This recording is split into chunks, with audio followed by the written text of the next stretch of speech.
안녕하세요, 아레입니다. 이번 영상은 저의 이야기를 담아보기로 했습니다. 제가 유튜브를 시작하면서 타이틀을 마이너스 7천만 원에서 4년여 만에 순자산 6억 이렇게 달았잖아요. 저는 영상 설명에 제 블로그 주소를 달아서 궁금하신 분은 보시겠지.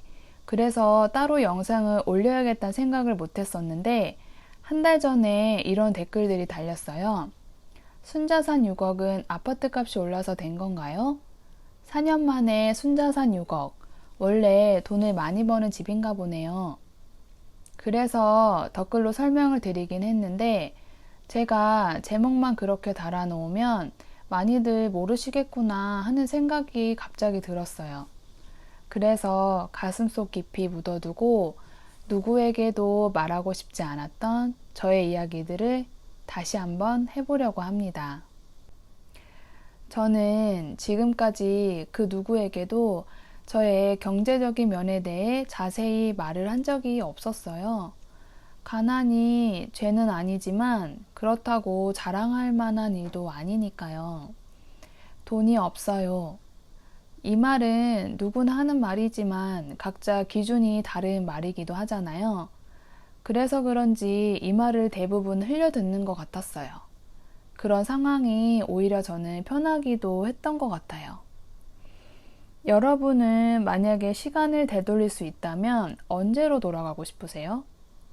또 그때로 돌아가면 무엇 하고 싶으신가요? 아참, 지금의 지식 수준, 기억을 가지고 돌아가는 게 아니라 정말 시간만 되돌린다면요. 중고등학생으로 돌아가서 공부를 엄청 열심히 해서 서울대를 가겠다? 아니면 돈을 열심히 벌어서 많이 모으겠다? 저는 이 질문을 받으면 이렇게 대답합니다. 돌아가고 싶지 않다고요. 보통은 행복했던 시절로 돌아가고 싶잖아요. 37년을 살아오면서 지금이 가장 행복합니다. 힘들었던 그 시절로 돌아가고 싶지 않아요. 본격적인 이야기를 시작하기 전에 저의 소개를 간단하게 하자면 올해로 결혼 5년 차에 접어든 30개월 아들 하나를 둔 주부입니다. 다음 달이면 결혼 기념일인데요. 이제 결혼한 지 만 5년이 됩니다. 먼저 다들 궁금해하실 저의 현재 자산 현황입니다. 실거주를 포함해서 수도권의 아파트 3채가 있고요. 지방 아파트 4채를 보유하고 있었는데 최근에 2채를 매도해서 2채가 남았어요. 분양권은 광명 뉴타운 21평, 동작구 33평 이렇게 2개 보유 중입니다. 작년 상승기를 거치면서 자산이 더 늘어 지금은 순자산 6억 정도로 추정됩니다.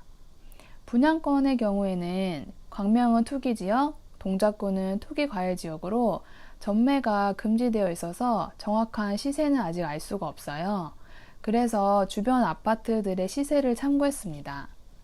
그렇기 때문에 순자산은 유동적이라서 더 늘 수도 있고 줄어들 수도 있어요.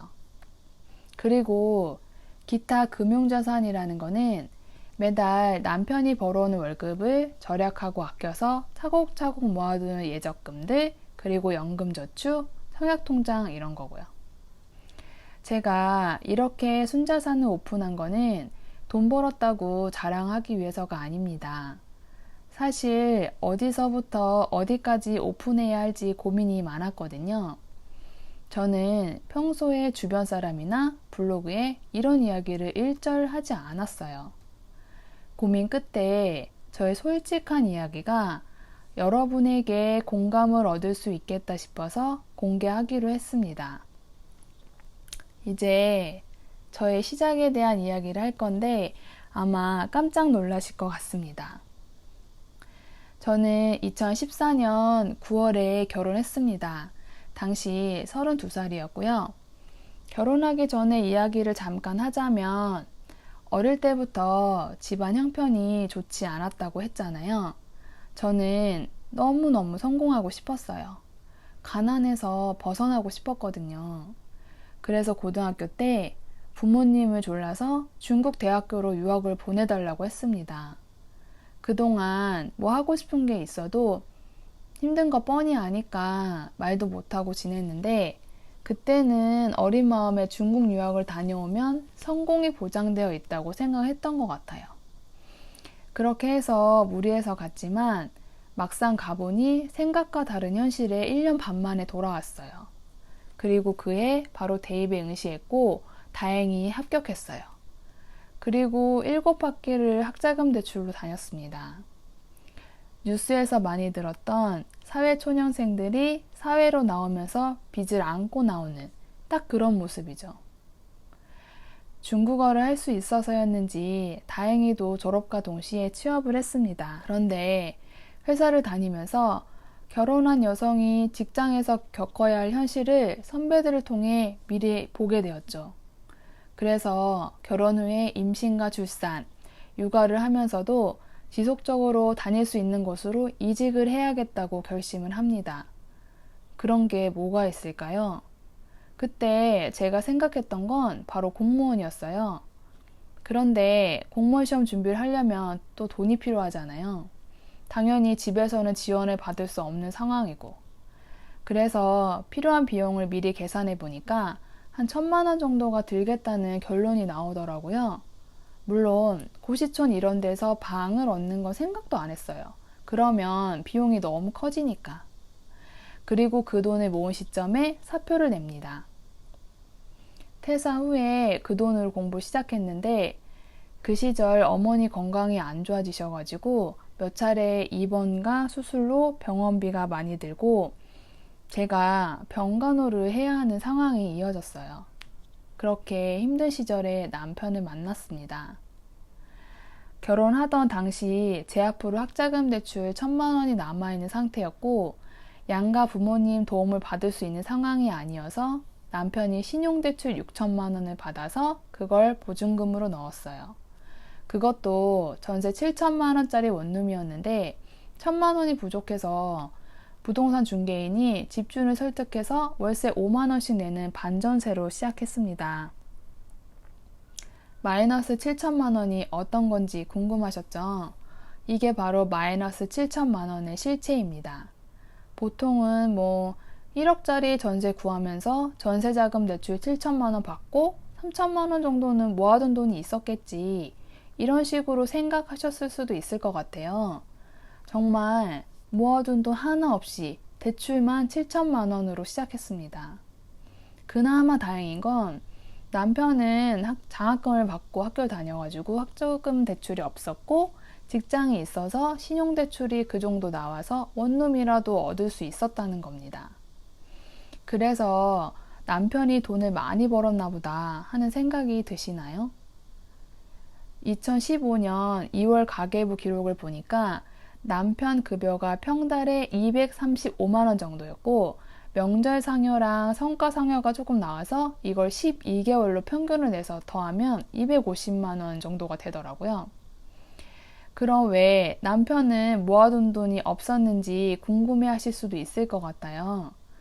남편이 저보다 연하인데 취업한 지 얼마 되지 않아서 저랑 결혼을 했거든요. 그리고 집에 생활비를 좀 드리고 있었고요.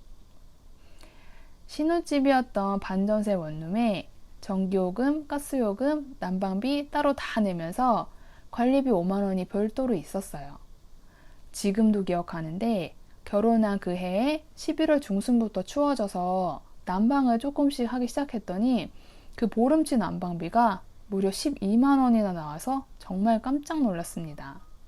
그래서 그 후로 난방비 무서워서 제대로 난방도 못하고 바닥에 매트며 이불 다 깔아가지고 보온에 신경 쓰면서 집에서도 옷을 두껍게 입고 지냈습니다.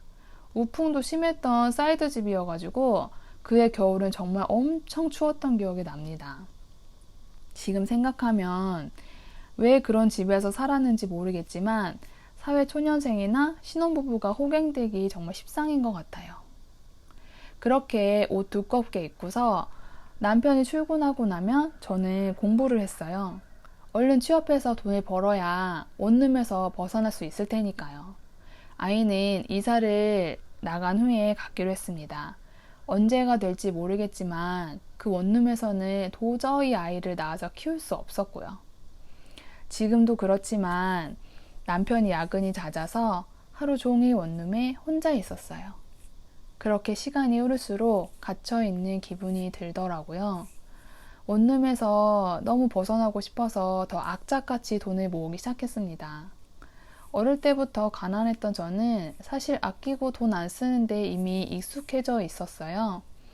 아니, 정확히 말하면 못 쓰는 거죠. 한 번도 돈을 마음 놓고 써본 적이 없었으니까요. 그런데도 돈 모으는 건 여전히 힘든 일이긴 해요. 그래도 목표가 있으니 견디면서 나아가고 있습니다. 가난에서 벗어나 꼭 부자가 되겠다는 그 목표를 가슴에 품고서요. 영상이 너무 길어져서 몇 편으로 나누어야 될 것 같아요. 이 다음엔 그래서 투자를 어떻게 시작했는지부터 시작을 해볼게요. 영상 끝까지 봐주셔서 너무 감사드립니다.